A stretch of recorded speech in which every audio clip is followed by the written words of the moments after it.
We greet you. Assalamu alaikum, my brother.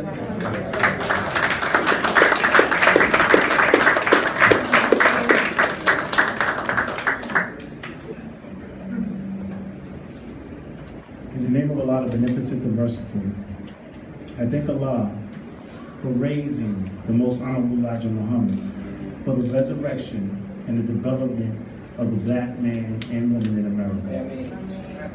I also thank Allah for my teacher, leader, and guide today, the Honorable Minister Louis Farrakhan. I thank Allah for my mother and my father for teaching me as a child about the Prophet Muhammad, peace be upon him, and about what it meant and what it means to be a Muslim, and teaching me from the Holy Quran.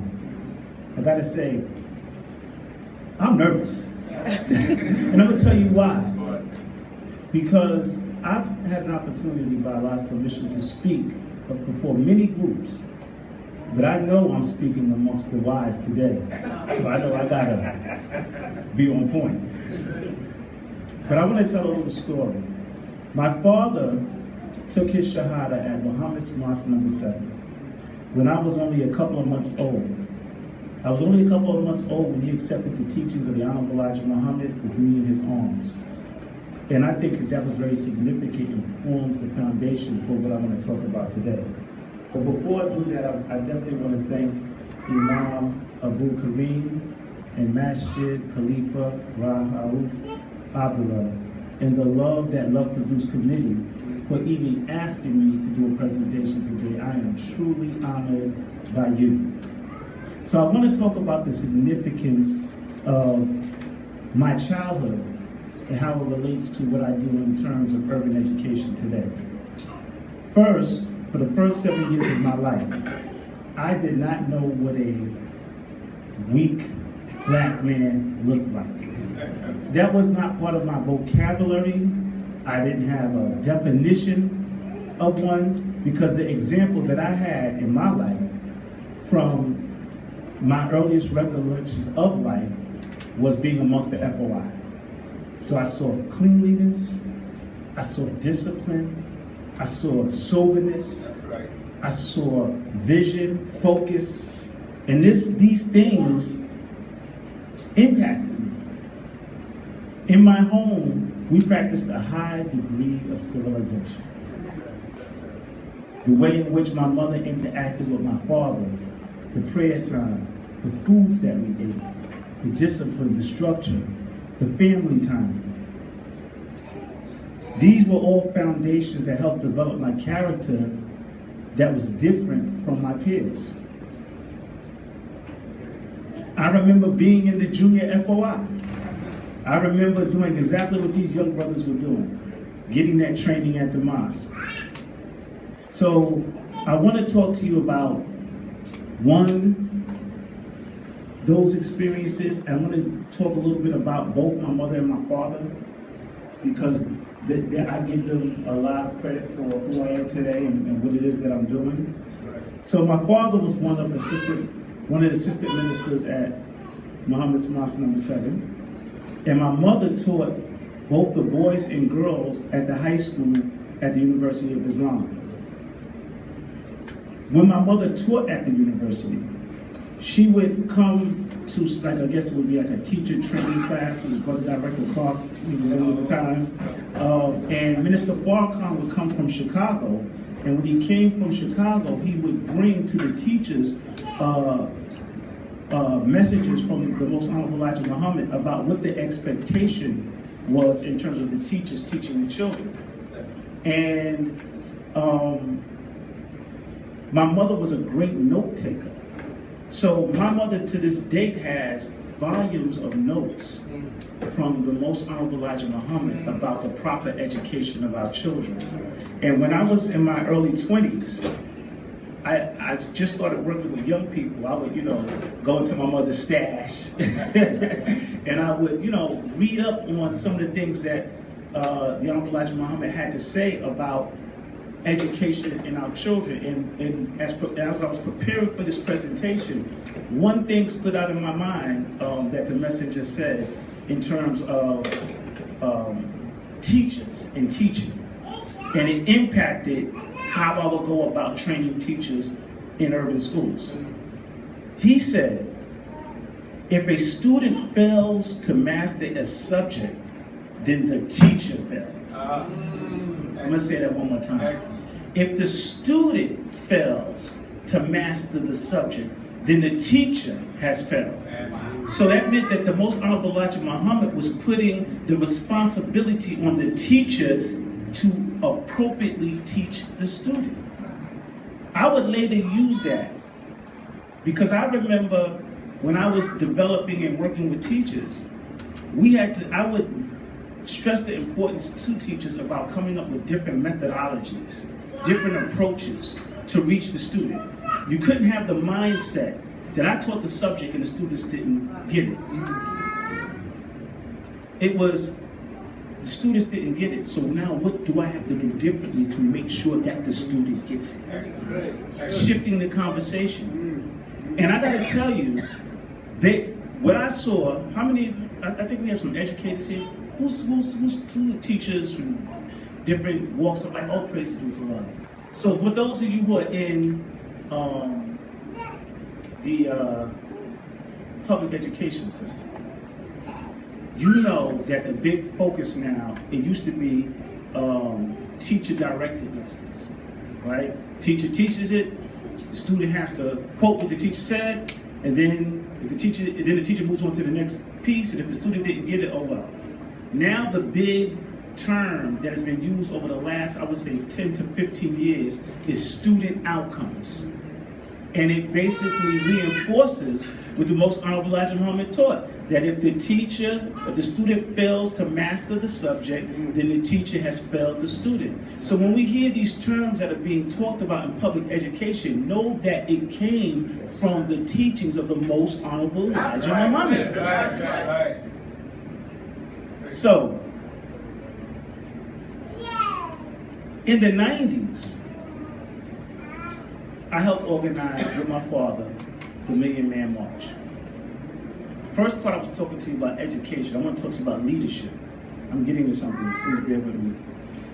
And after the march, I was chair of the Education and Youth Committee for the Million Man Women's March Coordinating Council of Queens. We organized college tours. We organized youth days. We conducted conflict resolution in terms of dealing with the young brothers in the street who had problems. Matter of fact, you recall there was a young man who was murdered at one of these strip clubs. And working with my father, as a young man, I had an opportunity to make sure that the friends of that young man didn't exact revenge, as you were talking about, brother, on the people at the strip club, and ultimately we got that club shut down. And that was based upon our commitment to come back to the community and do something, you know, in terms of the pledge that we made at the march, that we would come back and then we would get involved. And then I had an opportunity to head up at Muhammad's Mosque number 7, the Junior FY program. I, along with Brother Elijah, worked together to take the juniors from number 7 drill team to Chicago, Savior's Day. We would compete every year. Every year, we would get number 2. We never get number 1, number 2. And we would go back and try harder, and ultimately we became the number 1 drill team in the country. And I believe right now, many of those junior FOI are now FOI, and they're the number 1 drill team in the country in terms of drill. So let's give them a round of applause. But we didn't just stop there. We didn't just deal with the drill. We wanted them to be leaders, critical thinkers. So we taught those young brothers how to put on programs. We put a program on called How to Raise a Muslim Child in an Un-Islamic World. And we had panels. And we had panels of experts, of parents who successfully had raised their children, and their children were still on their deen. But also, we had panels of young people to give to the parents their experience in terms of what was pulling them when they went in and outside of these schools, so that there could be understanding and conversation. So, early on, reading those notes from my mother helped me to have the proper mind and concept of what it meant to educate. I remember, clear messages about you don't teach the subject as it's something that's outside of yourself. You are math. You are science. You are law. And I remember how we would use the human body and how the human body works to connect them to the subject that it was that they were learning. That when your body takes in food and gives it to different parts and gives nutrients and feeds the cells and then removes the waste, that's called economics. Oh, see, I think I am dropping a little jewel up here. I saw some people say, okay, that's economics. You are when we play the drum and we have rhythm, that's mathematics. When we sing, that's range. That's all. So we are everything that we're teaching our students. The problem with the public school system is that they compartmentalize teaching as if, and then they place it as if it's something outside of the student who's learning it. And we are very holistic people. And so we use all the five senses. We use music, we use art, we use sight, vision, smell to teach. And if you only come with one modality, then you lose something because each one of us as people learn in different ways. And so this is why if the student failed to master the subject, then the teacher has failed the student. So these were my experiences. But I remember something else from the Most Honorable Elijah Muhammad. He said, if a man won't treat you right, he won't teach you right. Let me say that again. He said, if a man won't treat you right, he won't teach you right. Now here it is, I have that in my mind. And I go into this school. The school that I went into, lowest test scores in the district. Poor community confidence. Low expectation of students. Gangs. Low teacher morale. And many of the teachers did not care about our black children. I'm just telling you, this was the barriers that I faced when I walked in. And I thought about that when I looked at these teachers who were teaching. And I did the math. You're a teacher, you have 33 students in your class.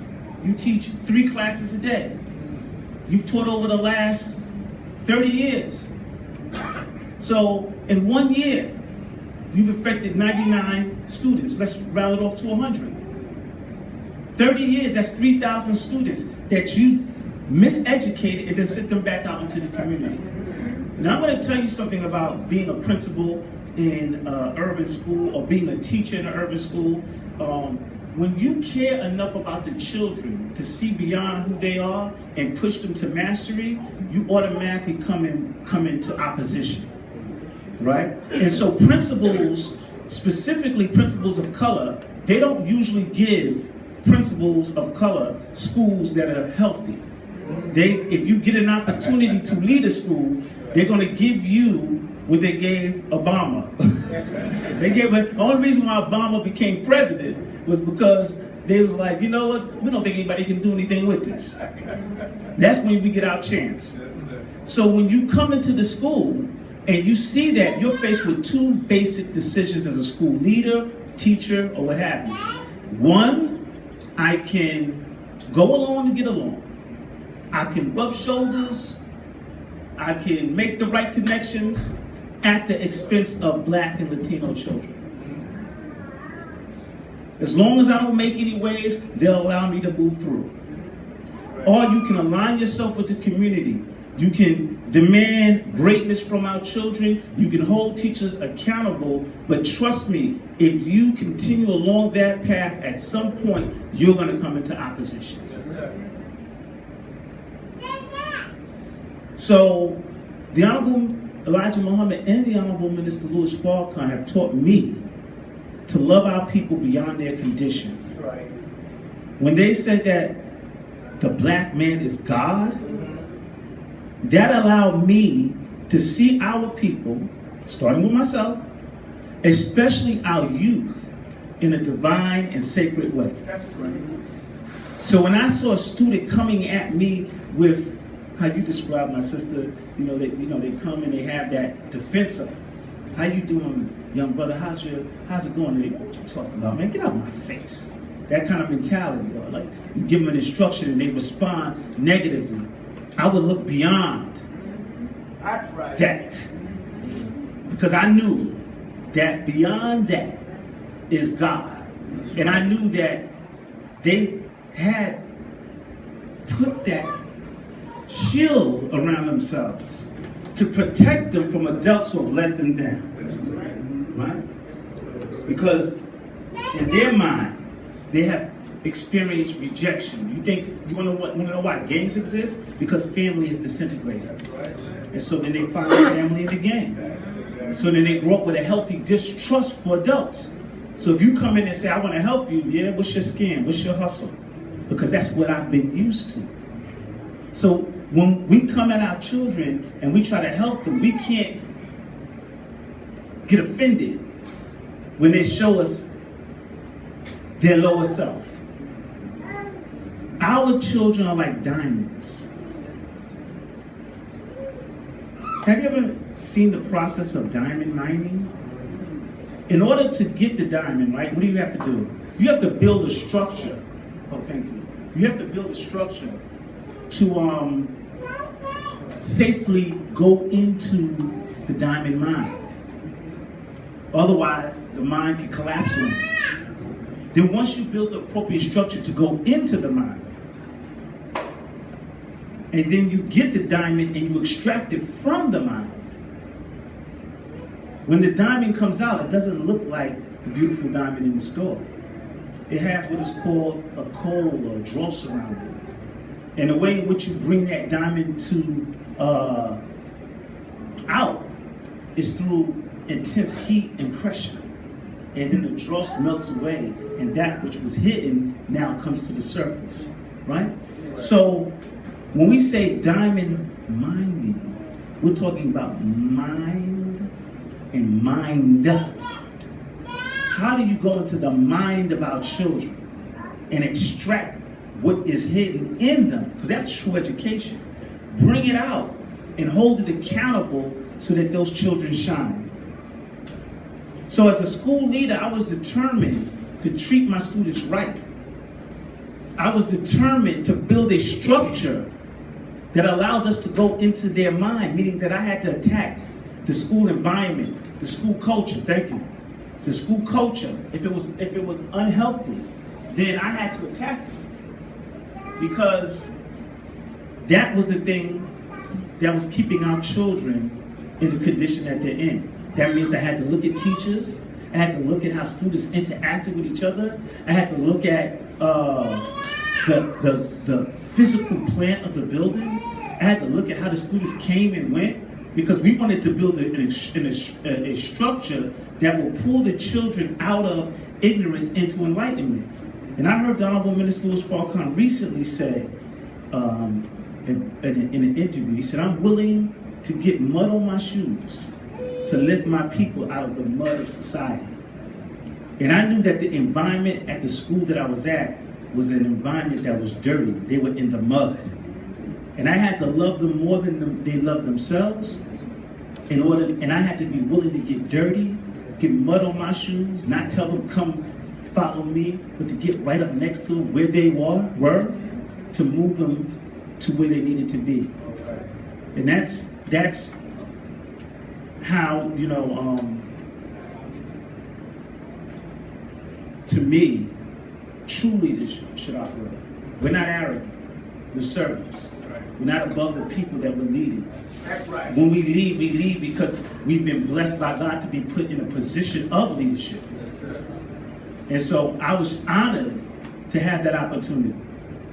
So one of the things that I did when I first got at the school, and this goes right back to my beginnings, was that I introduced the students to a school uniform. And brothers, I can tell you, but it was a replication of what I experienced at Muhammad University of Islam. And the students didn't want to wear the uniform. And so what I did was I created an opportunity for the students to tell me why they didn't want to wear the uniform. And the students thought that they were going to get out of wearing the uniform because I gave them the opportunity to tell me why they didn't want to wear it. And they wrote letters to me, and we had a town hall meeting, and they got up to the mic and they all got a chance to express themselves. And then I said, when I read their letters, I put their letters on the bulletin board and I said, this looks great. Oh my God, it's so grammatically corrected. I love the lead that you crafted. This is good organizational writing. I had tricked them because, you know, we taught the devil some of the trick. That means that we have some technology that we can apply. So I tricked them into becoming excited about writing because they were writing about something that they were passionate about. So they told me, I said, well, what is the main reason why you don't want to wear the uniform? And they said to me, we don't want to wear the uniform because you're taking away our individualism. And I said, you're lying. Because you wear the same pants halfway down your behind. Right. You wear the same do-rag on your head. All right? You wear the same white t-shirt. You're wearing a uniform. You're wearing a uniform that has been marketed to you through rap music and pop culture. And your favorite rapper wears his pants halfway down his behind. Now it's the skinny jeans, as Imam Askia was talking about in his poem. But you're wearing something that was marketed to you. And my goal was to put you in a different kind of uniform. So when I told them this, they said, what do you think they said? What do y'all think they said? You think they were pleased with that response? No, absolutely not. They're teenagers. Sounds good in an audience of enlightened people like us, but they didn't want to hear that. So one student says to me, he says, well, Mr. Blake, he was smart, he challenged me. He said, I understand that, you know, what you said about the uniform and we wearing the same uniform. But when we leave school, all the other schools in the area, we're gonna think that we're the punks of Queens. And when we leave and they see us in our uniform, they're gonna attack us because they're gonna think that we're soft. So you can't protect us out there, so what do you have to say about that? And so I said, you know, he caught me off guard. Yeah. So I just threw it out there. I said, well, I'll tell you what we're gonna do. And this is a lie, right? Because I wish I could tell you I had this grand master plan. I was pushed up against the corner and I was like, you know, I said, I'll tell you what we're gonna do. I said, we're gonna make a rap song about school uniforms, and for the purpose of school, we're gonna make uniforms hot. And if you don't wear uniforms, you're gonna be considered like a chump. So all they heard was, we're gonna make a rap song. So God blessed me to get with a teacher who happened to have some music background, and we made this song called, and this is directly from the Teachers of the Hour watching. We made a song called Time to Shine at 109. And the way that we came up with this song was that I was listening to a song by Nas, and the song was called All I Need Is One Mic. And at the end of the song, at the end of each verse, you know, because the song builds to this crescendo, and he says, the time is now. And I said, the time is now. And so our song was called The Time Is Now. It's time to shine at 109. But it goes back to what I learned in the nation. What time is it? There you go. So I said, what time is it to the students? And they would go, the time is now. It's time to shine at 109. But what time is it? Directly from my experience within the nation. And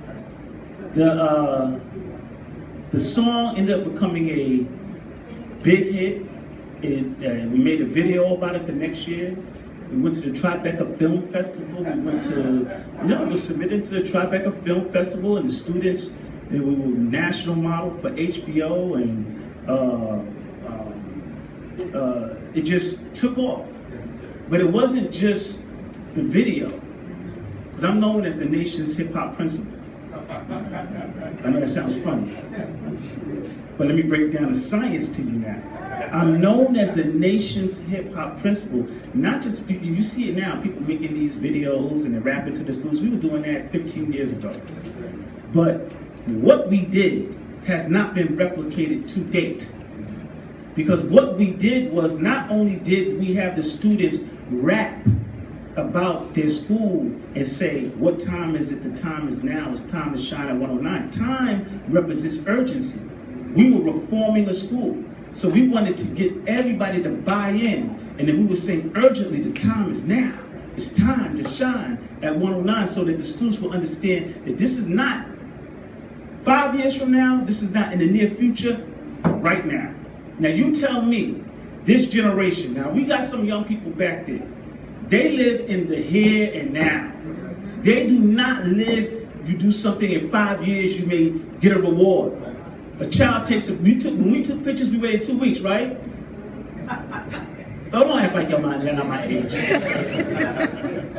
We waited for it to go to Kodak and get developed, and then 2 weeks we would see the picture. You take a picture of a child right now, he's 1 or 2, the first thing he's saying is, let me see it. So he has no concept of waiting. That's the problem with education today. And this is why the Honorable Elijah Muhammad said by the time they're 16, they should be graduating from colleges and grad school. But we've taken the curriculum and we've watered it down, and we've made it long. And this is why we're losing the best and brightest, because they're bored. We're being taught the same thing. It's just recooked and refried and represented. So when we said the time is now, they understood immediacy. So I always tell teachers when I'm teaching audiences, you can't get up there with just boring chalk and talk. No, you have to use what's going on today to be able to connect with them in a different way. If I was in school today, I know I would have ADD. Because I would be bored. And I'd start to shake and move and do everything that these students are doing. But not only did they make the rap song, they were involved in every aspect of production, and every aspect of production was connected to the curriculum. So if the students who wrote the raps, they had to first write essays explaining the concept of what they were going to do. Then they had to translate that rap into poetry. that essay into poetry, and then the poetry into rap. For the students who didn't have the ability to rap, but they wanted to be involved with it, they were filmmakers.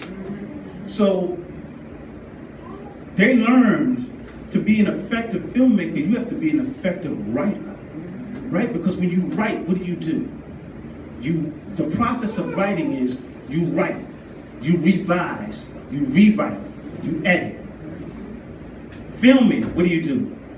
Storyboard, sequence, editing.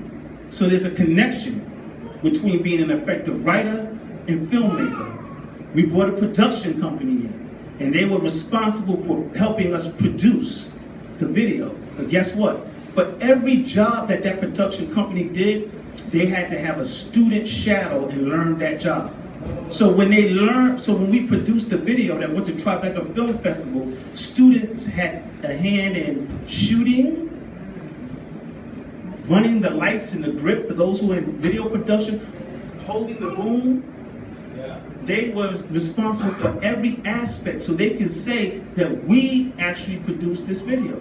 We bought Mac computers, they learned Final Cut Pro, they learned how to edit, they learned that when you shoot maybe up close, you might do a wide shot, you might do what is called a POV, which is point of view. Bring it right back to writing. And when you write an argumentative essay, what are you telling? Your point of view.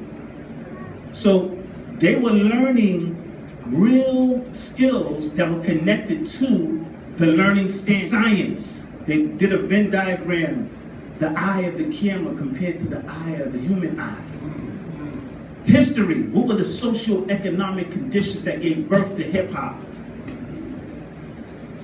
Where's their connection between the financial crisis in the 70s, the removal of art and music programs, and the birth of hip hop in the Bronx? It's critical thinking, teaching them mastery, how to be leaders. So from a hip hop project that was designed to just get the students to wear uniforms, we expanded it in a way where we integrated it into every part of the curriculum. Matter of fact, the joke at our school was you could not come to our school and ask what time is it, and actually be told the real time. Because if you say, hey, what time is it? Time to shine. So what were the results? Oh, and I have to say this, and this is what made me a problem for the New York City Department of Ed. We had a curriculum that focused on math and science. We had a pre-engineering program, pre-law program. One of my students and I made it to Oprah Winfrey based upon our pre-nursing program at a middle school, because his aunt went into labor, emergency labor, and what he had learned from being in that pre-nursing class, he was able to deliver his cousin.